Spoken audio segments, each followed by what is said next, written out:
untuk memediasi karena saya tidak mau mengakai pawang. Jadi ketika saya ceritakan ke teman-teman di kebetulan saya kasih Komisi 1, teman-teman pada bilang, wah itu gini panggil KPI gini. Nanti dulu jangan. Saya ingin selaku masyarakat. Jadi saya lepaskan atribut saya mengadu sebagai masyarakat biasa. Dan insya Allah ini clear. Mungkin yang dikemukakan oleh Mas Roy bisa kita pahami. Ya, tetapi kita juga harus melihat dalam skup yang lebih luas. Ya, tujuan, visi, apa kegunaan, kemanfaatan dari berita tersebut ya. Barangkali bisa saja ada kesalahan teknis. Ya. Tapi tujuan utama dari penayangan ini telah memberikan kemanfaatan yang sangat luar biasa kepada masyarakat. Itu yang perlu dilihat. Dan kalau kami dari Dewan Pers bertujuan adalah menjaga kemerdekaan pers gitu ya. Bahwa dalam pelaksanaannya ada salah-salah sedikit ya. Itu kita jaga. Jangan menunjukkan bangunan yang besar ini. Enggak. Kalau mengenai masalah yuridisnya sebenarnya penyiaran itu nggak ada masalah. Ya, mungkin masalah teknis penyiaran itu yang harus kita perhatikan.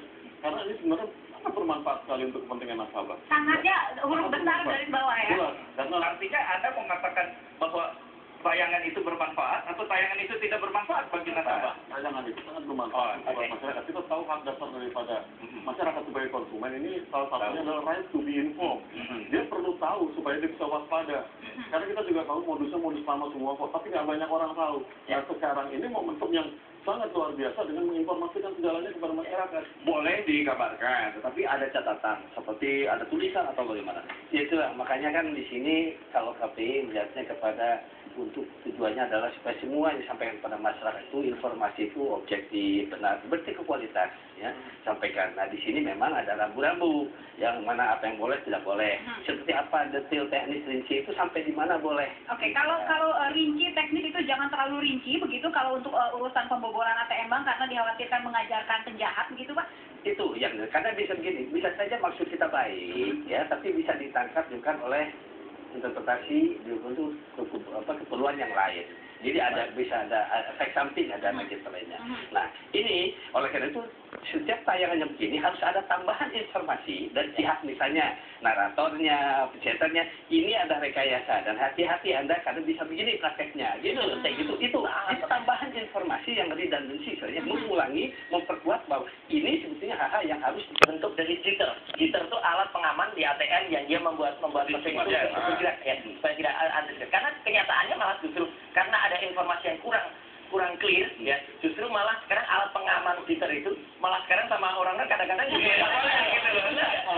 dikira itu scammer gitu. Padahal pembobolannya bukan hanya dari mesin ATM, bisa juga dari supermarket pakai scammer yang ada di sana. Jadi hal yang detail, kalau memang mau detail sampaikan dengan penambahan keterangan bahwa ini adalah ini, sama seperti menghadirkan narasumber yang sama ketika dihadirkan di Apa Kabar Indonesia Pagi menunjukkan alatnya itu malah saya puji dan saya tidak mengkritik karena dia menunjukkan alatnya tapi tidak mempraktekkan. Ini yang saya sesalkan, mempraktekkan dan menyebut bahwa itu kasus di Polda Metro. Jadi seolah-olah itu bukan kasusnya. Itu aja. Mempraktekkan artinya mempraktek duplikasi bagaimana itu juga tunjukkan. Oh, kalau menduplikasinya dia tidak menunjukkan karena waktunya cukup panjang. Tetapi apalagi kalau itu itu lebih fatal lagi. Tapi intinya gini, sebenarnya masyarakat juga nggak tahu betapa mudah menduplikasi itu kita bisa beli kan 300.000 berapa tinggal. Nah justru dengan adanya tayangan ini diingatkan, bang hati-hati, ya kan? Anda mesti pakai produk yang bagus, yang tidak bisa ditiru. Kamera Anda harus bagus kan gitu kan? Nah tapi juga barangkali maksudnya Mas Roy ya.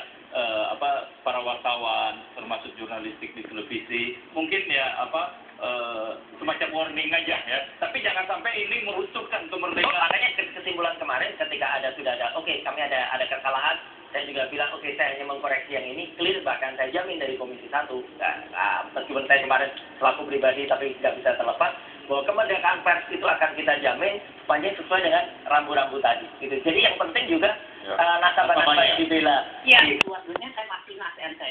Selama beberapa tahun, selama 7 tahun lah. Itu tuh saya nggak mau pakai. Saya jadi waktu saya buka akun di bank, saya nggak mau minta kartu ATM. Berbahaya, resikonya terlalu tinggi. Baik. Jadi duit saya bisa diambil orang lain. Oke, garis bawahnya, Koteng-teng, garis bawah dari apa yang Anda sampaikan pagi ini adalah? Ini juga pengamanan yang sekarang katanya digunakan untuk chip ya. Saya tidak yakin karena itu chip itu juga bisa di-copy. Oke. Di-copy terus itu bisa harganya ada orang yang tahu PIN kita ya. juga bisa diambil. Oke. Potensi pendapat Anda ini yang terakhir mengenai kewajiban harus memiliki kartu ATM bagi nasabah. Sebenarnya boleh nggak? Kalau saya, tapi sekarang kan diwajibkan. Kalau Diwajibkan, betul. ya nggak pakai kartu ATM, kita ngambil duit di bawah limit tertentu, dikenain charge melalui bank. Ya. Baik. Siapa yang Sangat kesulitan pada saat cover board stories, bank kami bersama datang tidak hadir. Kan bank ini berbeda dengan pengacara dibayar untuk bicara, bank dibayar untuk tutup mulut. Gitu. Padahal bicara soal bank, Bank Indonesia ini kan profit marginnya salah satu yang paling tinggi di dunia. Sebenarnya adalah hak daripada konsumen untuk bisa mendapatkan pelayanan prima. Nah itu yang nggak dilihat. Nah sebenarnya kalau kita lihat di surat pembaca, ini beberapa tahun belakangan ini juga sudah ada. Dan selalu posisi mereka selalu kalah terus. Karena bank selalu bilang bahwa itu sudah menggunakan kartu dan PIN yang benar. Selesai urusan. Nah sekarang ini memang berbeda karena memang masalahnya sekaligus banyak. Tapi memang suatu saat bank harus hadir. Ya, karena supaya cover both side dan bagaimana caranya gitu. Kepolisian juga gitu. Yang sebaiknya semua. Yang penting saya kira ini adalah edukasi dari bank dengan media untuk bersama-sama mengisahkan bagaimana untuk melindungi konsumen nasabah dan ini sudah kepentingan semua masyarakat nih. Misalnya bagaimana tentang PIN, bagaimana di ATM, bagaimana tabungan itu saya kira. Dan itu bukan itu adalah bagian dari CSA kalau sebagainya dan iklan layanan masyarakat saya kira harus segera dibaik. Demi kepentingan masyarakat. Saya melihat sudah ada Bang Romel teh. Di mati. Nggak benar di mati. Tapi saya selesaikan internal dan bagus. Tapi ada tuduhan gini loh Mas Roy, kalau Mas Roy ini rame-rame kepada media semua karena kebakaran jenggot tergeser oleh Sama Baru. Satu, saya nggak punya jenggot. Udah dicukur dari pagi. Yang kedua, saya tidak perlu itu karena justru saya bersikap selaku anggota dewan dan selaku masyarakat. Justru saya tidak memanfaatkan posisi lapangan. Saya kalau masyarakat biasa, saya kirim surat, saya kirim surat benar ke KPI, saya lapor betul, dan kemudian ada dan begitu selesai, ya sudah, nggak ada permasalahan. Jadi ini intinya, mari kita lindungi nasabah, dan saya tetap bantu kok. Hubungan Anda berdua masih baik-baik saja kan? Sangat baik dan bahkan akan ketemu di satu acara. Kami besok. Jadi itu no problem. Dari sisi itu, dan satu lagi yang ingin saya sampaikan, apapun tinggi apapun pengamanannya, kayak misalnya pakai chip kita setuju, pakai fingerprint kita setuju, tapi jangan lupa kejahatan itu juga akan bergerak terus tuh. Pakai chip nantinya juga bisa di-copy, pakai fingerprint ada juga sarung tangan latex, terus pakai scanner retina pun itu pun bisa juga pakai kontak lain. Jadi ya berwaspadahlah. Karena kejahatan berkembang, masyarakat juga harus diberitahu diinformasikan itu ya. Jangan sampai kalau masyarakat berhenti ya kan. Kemudian tertipu semakin banyak. Semakin banyak. Masih melindungi masyarakat ya, masih ada hukum ya. Tentunya. Paling nggak kita mengedukasi apa hak masyarakat itu sebetulnya. Anda menuntut bank nggak? Paling tidak kita menyuarakan bahwa bank ini juga punya kewajiban. Ya, salah satunya adalah memberikan perlindungan. Baik. Oke. Pak Sasa terakhir.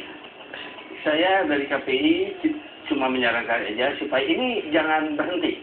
Terus penyadaran pada masyarakat disampaikan, tapi tentu saja dengan cara-cara yang lebih bisa dipahami. Pola saya kemarin itu tentang yang saya tidak lapor polisi dulu kan, itu kan yang menarik gitu. Mulai di masyarakat dengan cara penyampaian oleh masyarakat dan yang penting tujuannya adalah supaya mereka tahu, supaya mereka selamat dari kebobolan. Percayalah itu tujuan kami. Kalau orang bilang jangan terus,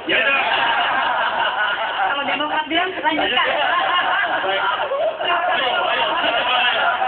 Kami akhiri, terima kasih telah bersama kami. Selamat berakhir pekan, sampai jumpa.